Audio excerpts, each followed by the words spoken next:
मी राजकारणामध्ये यावं प्रोत्साहित केलं आणि आग्रहपूर्वक केलं कोणी वसंतदादा पाटील. काय सांगतो वसंत हो, वसंतदादा पाटील. त्यांच्या आणि माझ्या वडिलांचे फार चांगले संबंध.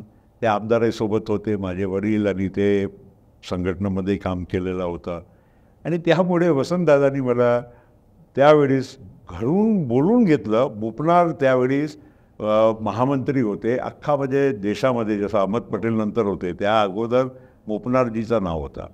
तो वसंतदादांनी मला बोलून घेतलं रात्री, अरे प्रफुल्ल तुम्हाला उभा राहायचं आहे लोकसभेसाठी.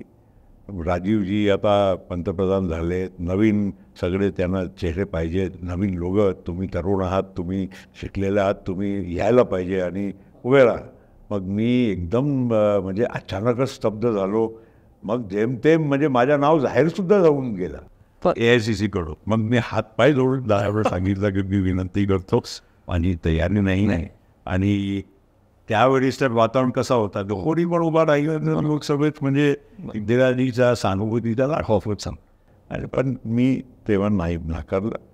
नंतर मी गोंदिया नगरपालिकाचे अध्यक्ष झालो. त्यानंतर पवारसाहेब म्हणजे काँग्रेसमध्ये सामील झालं, कारण राजीव गांधीचा इतका मोठा एक प्रभाव होता, लाट आली होती आणि एक चांगला नेता म्हणून, जसं आज मोदीची आज ख्याती कशी आहे देशामध्ये, जगात, देशाच्या बाहेरसुद्धा, तसा सुरुवातीला जास्त टिकली नाही दुर्दैवानं.